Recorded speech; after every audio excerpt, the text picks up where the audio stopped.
1 Januari. Tahun ini aku bakalan rajin nge-gym, baca 50 buku, dan hidup sehat. 1 Februari. Netflix di kasur, Indomie Jumbo, scroll TikTok jam 2 pagi. Sound familiar? 80% resolusi gagal dalam sebulan. Tapi kenapa ini selalu terjadi? Dan gimana caranya kita nggak jadi bagian dari statistik itu? Let's find out! Assalamualaikum warahmatullahi wabarakatuh.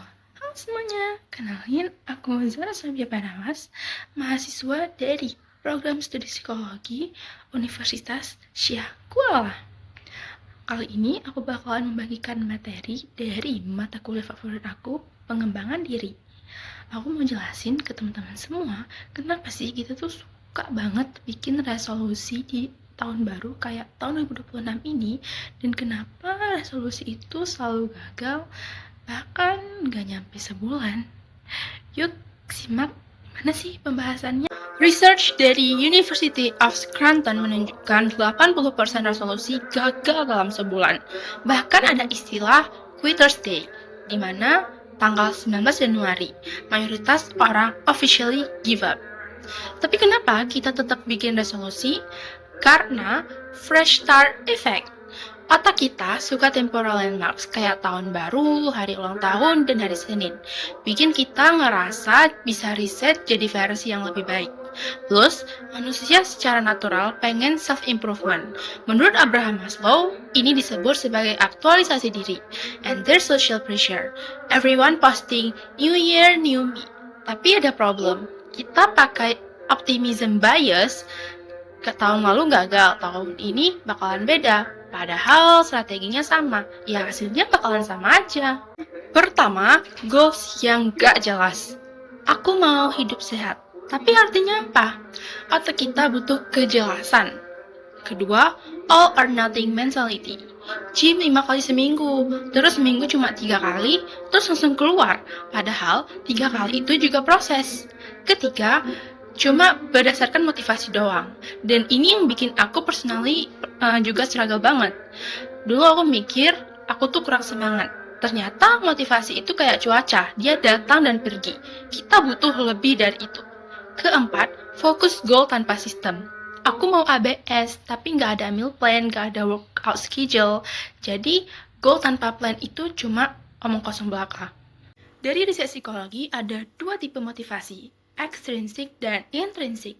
Extrinsic itu driven by external rewards. Misalnya, kamu nge-gym karena pengen pujian, belajar karena takut dimarahi orang tua, dan kerja untuk dapat gaji. Tapi intrinsic itu driven dari dalam. Misalnya, kamu nge-gym karena emang enjoy movement, belajar karena genuinely curious. Yang mana lebih sustainable? Pastinya intrinsic. Dan ini yang aku lagi belajar apply juga. Shift dari aku harus ke aku pengen because I enjoy it. Misalnya, aku mau kurus biar dapat pacar. Versus, aku mau sehat biar punya energi untuk hal-hal yang aku suka. Yang pertama, begitu udah gak dapat pacar, motivasinya langsung drop. Yang kedua, independent from external validation. 2 mitos yang harus kamu hindari. Mitos pertama, aku cuma butuh willpower biar lebih kuat. No, research dari Roy Baumeister menunjukkan willpower itu limited resource. Dia kayak baterai, paginya full, malamnya low. Jam 8 pagi kamu bisa hindari donat, tapi jam 8 malam ya Indomie langsung sekali aja. Ini yang jelasin kenapa aku dan mungkin kalian selalu gagal di malam hari. Solusinya ya jangan berfokus ke itu, tapi buat sistem. Yang bawa kita ke mitos kedua, fokus ke goals. Goals itu hasil yang kamu mau, misalnya ABS dan juga nilai A. Sistem itu proses, misalnya meal prep tiap minggu, workout 30 menit 3 kali seminggu, dan goals itu terbatas. Setelah tercapai terus apa? Sementara sistem itu ongoing. Plus, kamu bisa achieve goalnya tapi tetap merasa nggak senang. Oke, gimana sih cara kita lakunya dengan benar? Yaitu dengan SMART goals tapi with a twist. Yang pertama, specific and small. Bukan rajin belajar, tapi 10 halaman buku psikologi setiap pagi after sarapan. Yang kedua, measurable. Track progress. Pakai app, jurnal, apapun. Yang ketiga, actionable. Concrete actions. Misalnya, do 10 push-ups. Bukan jadi sehat, tapi realistik. Dan ini krusial. Mulai dari yang benar-benar kecil. Dulu aku langsung target 2 jam belajar setiap hari. Obviously gagal. Sekarang lagi coba 10 menit setiap pagi dan jadi lebih sustainable. 2 strategi menurut penelitian. Yang pertama, habit stacking. Attach habit yang baru ke habit yang udah ada. Misalnya setiap selesai sarapan, yang udah pasti kita lakuin setiap hari, kita mau baca 1 halaman buku.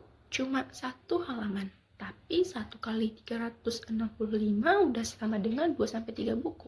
Kenapa ini works? Habit yang udah ada itu kan otomatis. Jadi cuma butuh willpower untuk habit yang baru aja. Plus bisa jadi trigger. Kedua, implementation intentions. If then planning. If alarm jam 6 pagi berbunyi, then kita langsung push up. No negotiation. Penelitian menunjukkan ini 2-3 kali lebih likely buat sukses. Ini juga yang lagi aku eksperimen, reduce decisions, increase actions. It's time to connect our materi today ke SDGs. SDG yang ketiga tentang kesehatan.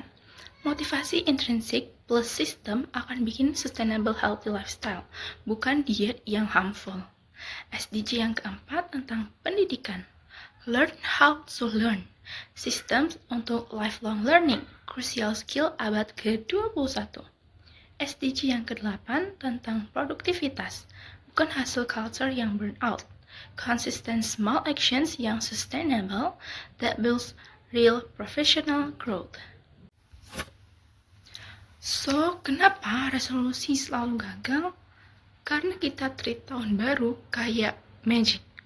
Kita rely on temporary motivation. Focus goals instead of systems. Try change too much, too fast. But now, you and I know better. Perubahan bukan tentang tahun baru. It's about daily actions, small but consistent systems. Intrinsic motivation, identity shift. Aristotle bilang, we are what we repeatedly do. Excellence is a habit, not an act. Jadi, as fellow learners, mari kita forget perfect and start today. Start from small. Start dengan one habit. Kita nggak trying to be perfect, kita mencoba buat lebih baik 1% dari hari kemarin.